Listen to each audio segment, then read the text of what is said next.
पत्रकार बंधुओं, देश में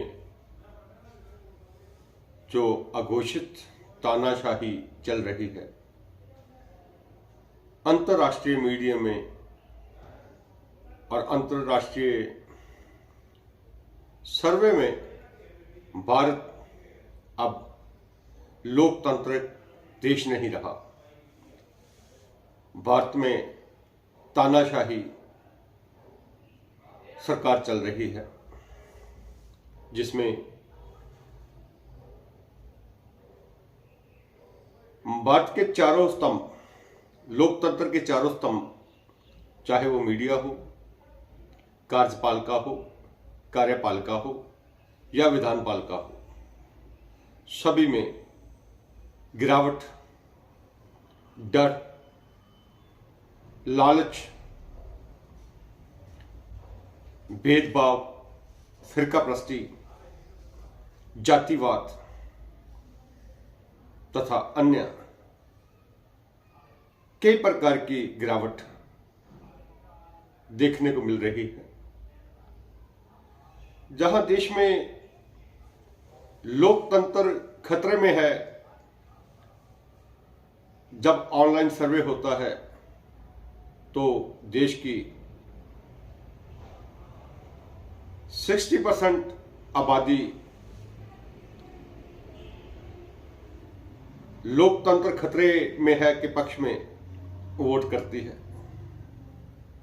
ईवीएम के विरुद्ध सर्वे होता है तो देश की 60% से ज्यादा आबादी ईवीएम लोकतंत्र के लिए खतरा है, दोषपूर्ण है, इस पर वोट करती है। चुनाव आयोग की निष्पक्षता पर सवाल उठता है तो 52% लोग चुनाव आयोग को निष्पक्ष नहीं मानते। जो फैसले निचली अदालत से लेकर सर्वोच्च अदालत में आते हैं, उन फैसलों में जो दोष है, जो न्याय की कमी है और जो फैसले संविधान और देश के लोकतंत्र के विरुद्ध आ रहे हैं, कहीं ना कहीं जुडिशरी में बैठे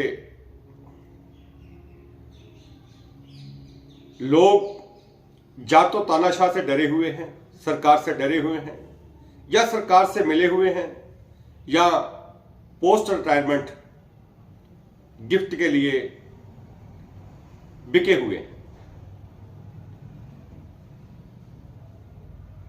मीडिया, मेन स्ट्रीम मीडिया देश का कैसे दिन रात देश के लोगों को भूलकर सरकार और सरकार के मुखिया की वाहवाही कर रहा है।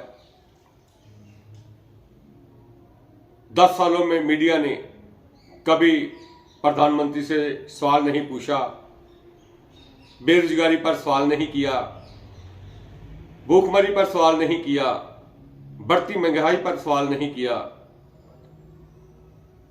देश में जो नफरती हेट स्पीच मंच से दी जाती है, उस पर कभी चर्चा नहीं की, उनका कभी खंडन नहीं किया। अब तो देश का प्रधानमंत्री पिछले 10 साल से देश में जाति धर्म के नाम पर हेट स्पीच देता है, देश को बांटने की कोशिश करता है। कभी अजान हनुमान चालीसा में भेद करवाता है, कभी कपड़ों के रंग में भेद करवाता है, कभी मंदिर मस्जिद के नाम पर नफरत फैलाता है। अब तो इतनी गिरी हुई शब्दावली पे आ गया है कि मंगलसूत्र पर जिस शख्स ने खुद की पत्नी का मंगलसूत्र का ध्यान न रखा हो और उसे छोड़ दिया हो, वो दूसरों के मंगलसूत्र की बात करता है। वो दलितों पर निशाना कसता है कि उनके बच्चे ज्यादा है और झूठा प्रोपोगंडा करता है, भरे मंच से झूठ बोलता है, जुमलाबाजी करता है। मगर मीडिया, चुनाव आयोग पंगु बने हुए हैं। ऐसे लगता है कि जैसे देश के चारों पिलर मीडिया, विधानपालिका, कार्यपालिका और न्यायपालिका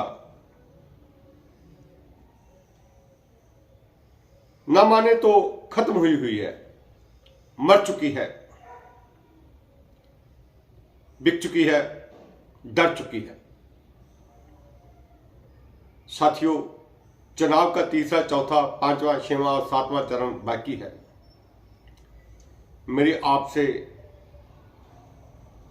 पत्रकार बंधुओं के माध्यम से, इन चैनलों के माध्यम से अपील है, देश को बचाने के लिए अब भगत सिंह पैदा नहीं होगा, महात्मा गांधी पैदा नहीं होगा, सुभाष चंद्र बोस पैदा नहीं होगा, गुरु नानक नहीं आएंगे। आज हमें उनके पदचिन्हों पर चलते हुए देश को आजाद करवाना है, तानाशाही को खत्म करना है। तो आने वाले चरण के जो चुनाव के चरण हैं, तीसरा, चौथा, पांचवा, छठवां, सातवां, इनमें हमें बीजेपी का नामो निशान मिटाना है, भाजपा को खत्म करना है। भाजपा खत्म होगी, देश से तानाशाही खत्म होगी, बेरोजगारी खत्म होगी, नफरतबाजी खत्म होगी, हेट स्पीच करने वाले जेल जाएंगे, बेरोजगारी खत्म होगी, महंगाई खत्म होगी, लूटपाट खत्म होगी। देश में जो चीन घुसा है, जो बांग्लादेश को देश की उपजाऊ जमीन दी गई है 10,000 एकड़, उसे छुड़ाया जाएगा और देश को लूटकर भागने वाले मोदी मित्रों को कॉलर से पकड़कर खींचकर देश में लाया जाएगा। उनकी संपत्तियां जब्त की जाएंगी। जो आपको लूटकर भागे लुटेरे हैं, वो जेल की काल कोठरी में सड़ेंगे, वहीं पे उनकी बाकी जिंदगी व्यतीत होगी। यह वादा है आपसे इंडिया गठबंधन का। मैं समाजवादी पार्टी की तरफ से सभी देशवासियों को, जो आने वाले चुनाव के चरण हैं, अपील करता हूं कि जहां जहां भी समाजवादी पार्टी का प्रत्याशी है, साइकिल पर बटन दबाएं और अन्य जगहों पर इंडिया गठबंधन के जो भी प्रत्याशी हैं, चाहे वो मशाल है, हाथ है, उन पर अपना मोहर लगाएं, बटन दबाएं, देश को तानाशाही से मुक्ति दिलवाएं। अब आपके कंधों पे जिम्मेदारी है। अब की बार भगत सिंह आप हैं, चंद्रशेखर आप हैं, सुभाष चंद्र आप हैं, महात्मा गांधी आप हैं, क्योंकि सभी ने यही सपना देखा था, देश आजाद होगा, देश में समाजवाद आएगा, सभी बराबर होंगे और सभी को एक समान अधिकार सम्मान मिलेगा। अब आपकी जिम्मेदारी है कि हमें इंडिया को जिताना है, एनडीए और मोदी को हराना है, देश को बचाना है। अब देश बिक रहा है, इसे रोकना है। वापस देश के जो बिके हुए संस्थान हैं, जो गिरवी रखे हुए संस्थान हैं, जो ठेके पर मित्रों को दिए हुए संस्थान हैं, उनको वापस लेकर उनमें करोड़ों लोगों की भर्ती करनी है, करोड़ों नौजवानों को रोजगार देना है, भारत को सशक्त बनाना है। और जो मित्र व्यापारी हैं मोदी के, जो उन्होंने सरकारी बैंकों से, सरकारी कंपनियों का धन दबाया हुआ है, वो वापस लोगों के खाते में आएगा। मैं 15 लाख की बात नहीं करता, चाहे आपके खाते में 10 रुपए आए, 10,000 आए, 10 लाख आए, आपका लूटा हुआ धन, आपका खोया हुआ सम्मान और आपकी आवाज को दबाने वाला तानाशाह, ये सब